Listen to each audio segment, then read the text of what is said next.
ایک بزرگ جا رہے تھے. اللہ والوں کا یہ حال ہوتا ہے کہ لباس کی کوئی زیادہ خبر نہیں ہوتی ان کو، بس جیسا مل گیا پہن لیا. کبھی شاہانہ لباس، کبھی پھٹے پرانے کپڑے. وہ بزرگ پھٹے پرانے کپڑوں میں جا رہے تھے. ایک شہر سامنے آیا تو سارے شہر کے دروازے بند. اب ہزاروں گاڑیاں اس وقت کی اندر جانے والی تھی، وہ باہر رکی ہوئی ہیں، اور اندر کے اندر تجارت اور کاروبار بھی سب بند. انہوں نے لوگوں سے پوچھا، بھئی یہ دروازے کیوں بند ہو گئے؟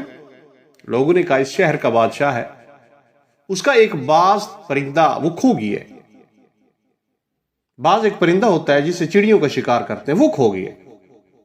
تو بادشاہ نے کہا چونکہ باز کھو گیا ہے، شہر کے دروازے بند کر دو اور اسے کہیں سے پکڑ کر لاؤ. انہوں نے کہا یہ کیسا احمق بادشاہ ہے، بھئی پرندے کو اس سے کیا مطلب کہ دروازے بند کیے جائیں؟ وہ اڑ کر باہر نہیں چلا جائے گا، اسے دروازے کی کیا ضرورت ہے؟ ایسا احمق آدمی ہے، پرندے کو اگر پکڑنا تھا تو شہر پہ جال لگا دیتا کہ اوپر سے اڑ کر نہ نکلے. دروازے بند کرانے کی کون سی وجہ بنتی ہے؟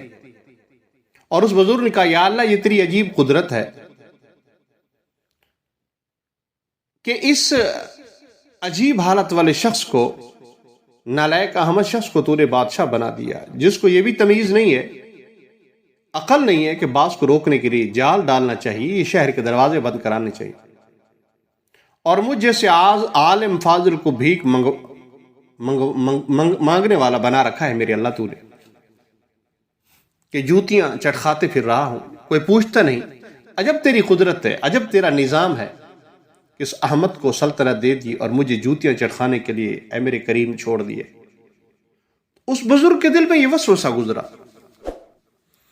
حق تعالیٰ کی طرف سے الہام ہوا، کیا تم اس کے لیے تیار ہو کہ تمہارے دل کی ایمان کی دولت اس بادشاہ کو دے دیں اور اس کی سلطنت تمہیں دے دی جائے؟ تو وہ تو بزرگ تھے، وہ تھرا گئے، کانپ گئے، عرض کیا نہیں یا اللہ میں ایمان نہیں دینا چاہتا، میں ایمان نہیں دینا چاہتا. فرمایا اتنی بڑی دولت دے دی پھر بھی بے وقوف اپنے کو بھیک منگا سمجھ رہا ہے. یہ دولت ظاہری جس کے پاس ہے وہ تو کل کو ختم ہوگی، اور جس کے پاس دولت ایمان ہے جو ابد الآباد تک چلنے والی ہے، یہ کو کم چیز ہے. تو تجھے ابدی دولت دی ہے اور اسے عارضی دولت دی ہے، تو نے اس کی قدر نہیں کی. اس بزرگ نے فوراً توبہ کر کہا یا اللہ مجھ سے غلطی ہو گئی، مجھے معاف کر، واقعی تو نے مجھے دولت مند بنایا ہے. جس کے پاس ایمان کی دولت ہے اس کے بڑھ کر کون دولت مند ہے؟ یہ دولت آگے تک جانے والی ہے. مسلمانوں کو اگر مادی دولت ملے تو شکر ادا کرنا چاہیے. ایمان کی دولت الگ دی اور دنیا کی دولت الگ دی. ایمان کو کم دولت ہے، بہت بڑا عطیہ ہے میرے رب العالمین کا کہ اس نے ایمان کی دولت دی. جناب رسول اللہ صلی اللہ علیہ وسلم جیسا اعلیٰ افضل اشرف اکمل پیغمبر دیا، اور اس پیغمبر کا پھر امتی بنایا صلی اللہ علیہ وسلم. پھر قرآن جیسی اعلیٰ کتاب دی.